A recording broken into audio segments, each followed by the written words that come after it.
Bom dia, pessoal. Depois de um tempinho, a tia gravou de novo, né, o vídeo para a gente poder retomar a catequese e relembrar alguns pontos importantes nesse momento em que a gente ainda não pode estar juntos presencialmente. Nas últimas semanas, nós temos passado por diversas celebrações, né, diversas solenidades importantes na nossa igreja. Nós falamos sobre Corpus Christi, nós falamos sobre o Sagrado Coração de Jesus, nós passamos pela solenidade do Imaculado Coração de Maria. E mais recente, nós passamos essa semana, domingo agora, anteontem, pelo dia de São Pedro e São Paulo, né? A gente costuma ouvir falar muito de São Pedro e São Paulo por conta da festa junina, às vezes, nesse mês de junho. A gente fala muito de São Pedro quando a gente fala que São Pedro tem a chave do céu, que é o chefe da igreja. A gente fala de São Paulo, né? Quando nós lembramos da pregação, né, da evangelização dos povos pagãos, mas quem são esses santos? Né? Então a gente vai falar um pouquinho sobre isso hoje e vamos falar também sobre a Santa Missa. Né? Aliás, eu vou até inverter, vou começar falando sobre a Santa Missa e depois eu vou falar sobre a solenidade, porque essa solenidade marca a base da nossa igreja, né? A chefia da nossa igreja. Então tá bom. A gente vai iniciar com uma oração. Você está rezando todos os dias, está falando com Deus, está entregando o seu dia, sua família, seus pensamentos, né? As dificuldades talvez desse momento nas mãos do Senhor. Isso é muito importante. Então vamos rezar juntos? Pelo sinal da Santa Cruz, livre-nos Deus nosso Senhor dos nossos inimigos. Em nome do Pai, do Filho e do Espírito Santo. Amém. Pai nosso que estais no céu, santificado seja o vosso nome. Venha a nós o vosso reino. Seja feita a vossa vontade, assim na terra como no céu. O pão nosso de cada dia nos dai hoje. Perdoai as nossas ofensas, assim como nós perdoamos a quem nos tem ofendido. E não nos deixeis cair em tentação, mas livrai-nos do mal. Amém. Então, meus amores, pedindo a luz divina sobre nós, né, na presença de Nossa Senhora, São José e do Menino Jesus, tia colocou aqui uma flor para o nosso altarzinho, né? Vamos falar sobre a Santa Missa. Você sabe o que é a Santa Missa? E a diferença da Santa Missa, né, para outras celebrações, para outros cultos? O que é um culto? O culto é uma celebração de oração a Deus. É um ato de nós cultuarmos Deus, de nós adorarmos Deus, né?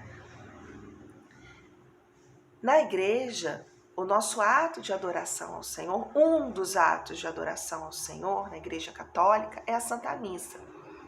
A Santa Missa, ela é a renovação do sacrifício de Cristo. É a renovação daquele momento da Santa Ceia, em que Jesus se dá a nós através do pão e do vinho. A cada missa, aquele momento lá da Santa Ceia, antes da morte de Jesus, né, na véspera da morte de Jesus, se renova, acontece de novo no nosso altar. Jesus se dá a nós em sacrifício, através da Sagrada Comunhão. É como se o tempo voltasse. Lá naquele momento em que ele reuniu os apóstolos e ele disse: tomai e comei, isto é o meu corpo, isto é o meu sangue. Vocês podem ir lá no Evangelho de Mateus, lá no finalzinho, tem essa parte lá, né? Em todos os evangelhos. Mas quando a tia fala que é como se fosse, como se o tempo voltasse, é porque o tempo não volta mais, né? Mas o sacrifício se renova, ele acontece de novo de uma forma milagrosa e Jesus não sofre mais. As pessoas já não são as mesmas em volta daquele altar, agora somos nós, né? Então, não é uma imitação da Santa Ceia, não é um teatro, não é uma representação. A Santa Missa é o momento em que nós, comunidade, família de Deus, nos reunimos em torno do altar, em torno do Senhor, para ouvir sua palavra, para adorar o Senhor, e ele se dá a nós na comunhão de novo. Só que dessa vez, o que vem até nós, né, é Jesus ressuscitado na sua glória, que nos cumula de poder de nós nos tornarmos um com ele, filhos de Deus com ele. Então é um momento muito importante. Só a Igreja Católica tem essa celebração. Só a Igreja Católica nos oferece Jesus na comunhão, corpo e sangue, né? Porque lá na palavra nós já aprendemos na catequese, Jesus disse, isso é o meu corpo. Ele não disse, isso representa, faz de conta que é. Quando eu tomo a hóstia, e vocês vão receber logo, porque vocês vão fazer a primeira comunhão, nós estamos recebendo Jesus glorioso, em corpo, sangue, alma e divindade. Tia, mas eu não vejo.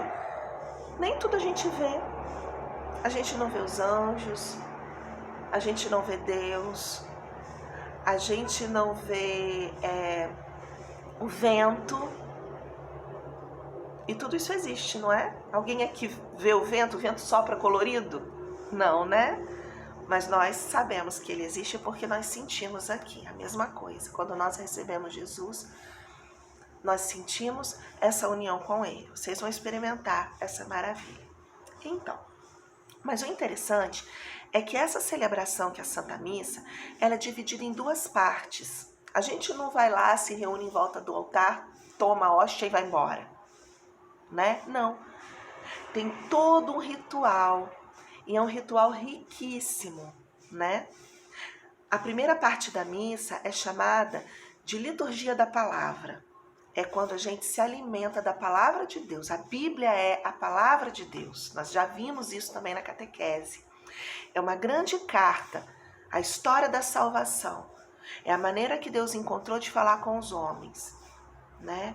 Então, a gente inicia a missa com o sinal da cruz e logo depois a gente pede perdão pelos nossos pecados para a gente iniciar a missa purificados.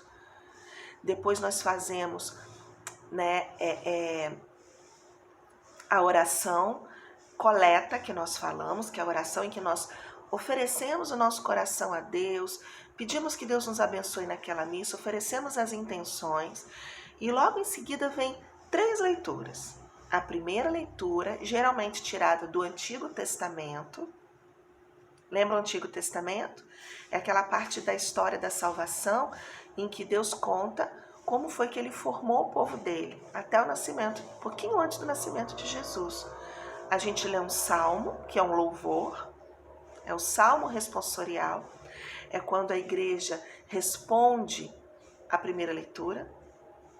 A segunda leitura geralmente é tirada do Novo Testamento, né, das cartas que os apóstolos escreveram para a igreja nascente. E depois a gente tem o Evangelho. São João, São Mateus, São Lucas e São Marcos. Um desses 4, né? Nós fazemos a leitura que conta a vida de Jesus. Né? Então, nesse momento, a gente se alimenta da palavra. E uma coisa interessante, pessoal, quando o padre faz a homilia, quando todo mundo senta para ouvir a explicação e o padre faz a explicação das leituras, é o próprio Jesus falando. Né? A gente tem que acolher com muito amor aqui no coração. Muita atenção, não é hora de ficar indo beber água, nada disso. Então, depois da homilia, que é a explicação da palavra, a gente faz as orações da comunidade. É quando a gente se junta para fazer os nossos pedidos a Deus. Depois a gente tem a renovação da nossa fé, que é o credo, creio em Deus Pai.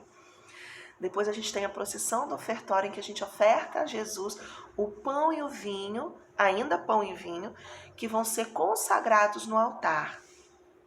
E depois o padre inicia a oração eucarística, que é a oração que convida Jesus, né, para vir sobre o altar com todo o seu poder, toda a sua glória, e entrar e transformar o pão e o vinho no seu corpo e no seu sangue. Né? Depois a gente reza o Pai Nosso, depois a gente tem a oração da paz, e depois a gente recebe Jesus na comunhão, com todo o amor, com todo o respeito. A gente faz uma oração silenciosa adorando Jesus. Depois o padre nos dá a bênção e a gente leva Jesus para casa. Olha que maravilha, né? Então, eu tô falando rapidinho porque é só para relembrar, né, gente? A gente já estudou tudo isso lá na catequese.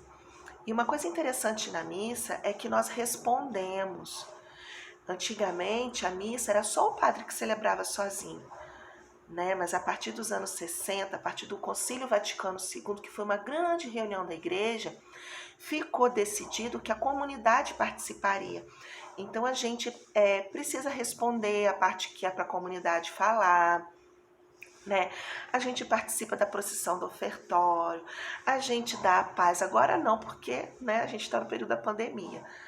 Mas é muito bonito quando a comunidade toda participa, né? A gente não vai ouvir missa, a gente vai participar da missa. E mesmo pela televisão e pelas redes sociais, tá? Então, na missa do domingo, né? Eu espero que vocês estejam assistindo a missa pela televisão, participando pelo YouTube, pela rede social, porque a gente é igreja, né? Nós celebramos São Pedro e São Paulo. São Pedro foi o primeiro Papa. E é isso que eu gostaria de dizer. A tia vai mandar para vocês uma folhinha mostrando como que de Pedro, né? Pedro não está aqui, mas como que de Pedro até Francisco, a igreja continua com as mesmas lideranças. Pedro passou, Jesus, adulto, né? Que é menino Jesus, disse: Pedro, tu és pedra, sobre esta pedra eu edificarei a minha igreja. Pedro liderou a igreja nos seus primeiros anos, né? Depois passou a função dele para outro, porque Pedro foi martirizado, né? Pedro morreu crucificado, igual Jesus, de cabeça para baixo, né? Ele não queria morrer igual Jesus, pediu que virassem a cruz dele de cabeça para baixo. Passou a função dele para outra pessoa, para outro papa, para outro membro da igreja. Esse outro membro passou para outro membro, esse membro passou para outro, até que chegou no Papa Francisco agora. Olha que maravilha. Então a igreja não muda, a igreja tem a mesma liderança.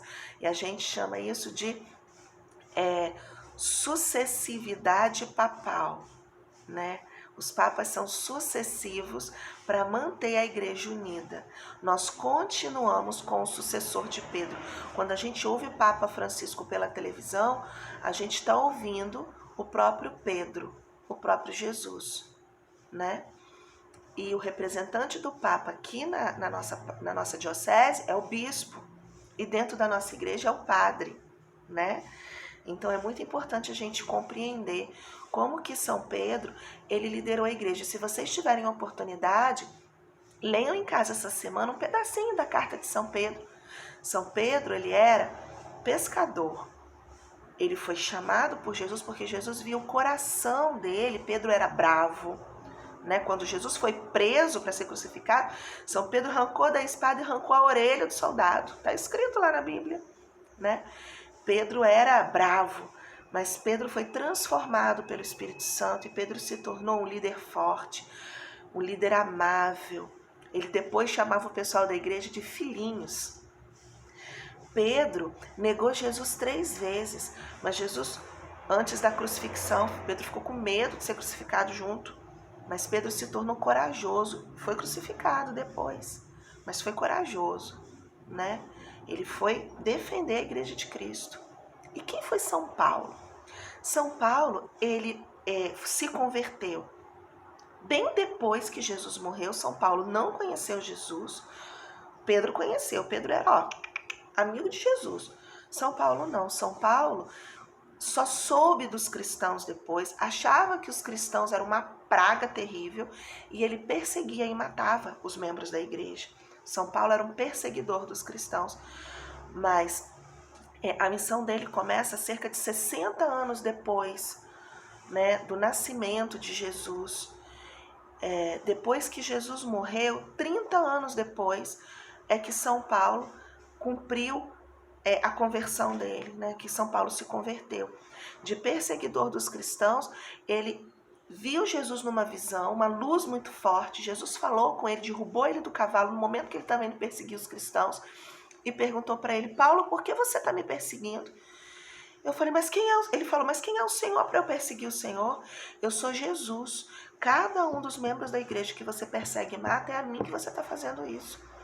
E São Paulo ficou tão comovido, ele percebeu o pecado tão grande dele, o sangue que ele tinha nas mãos, que ele se converteu e ele se tornou o maior evangelizador. São Paulo foi embora da terra dele, foi lá para a Europa, lá para a Grécia, falar de Jesus para as pessoas. E ele fundou a igreja do lado de cá, né, do Ocidente. Então, São Pedro e São Paulo são as bases da nossa igreja, né? São Paulo conheceu São Pedro, né? E eles combinaram que São Pedro ia cuidar da igreja em Jerusalém, São Paulo iria pregar aos pagãos. Eles trabalhavam de comum acordo, mas logo depois São Pedro morreu, né? E São Paulo também foi martirizado. São Paulo, bem depois da morte de São Pedro, bem velhinho já São Paulo estava, ele foi preso pelos romanos e teve a cabeça decepada, ele morreu pela espada. Então, no domingo, nessa grande celebração, nesse grande culto de adoração a Deus, em que Jesus se dá sempre no nosso altar, a todos nós, através do pão e do vinho, nós celebramos essas duas grandes colunas da igreja, São Pedro e São Paulo. Por isso que o padre vestiu vermelho, né? Porque eles foram mártires, né? Foram os primeiros santos da igreja. Então é isso, meus amores. Vamos pedir a São Pedro e São Paulo que intercedam por nós a Jesus e que a gente permaneça fiel à Igreja de Cristo e que a gente sempre tenha coragem de falar de Jesus para os nossos irmãos, tá bom? Santo anjo do Senhor, meu zeloso guardador, se a ti me confiou a piedade divina, sempre me rege, me guarda, me governa, me ilumina. Amém. Em nome do Pai, do Filho e do Espírito Santo. Amém.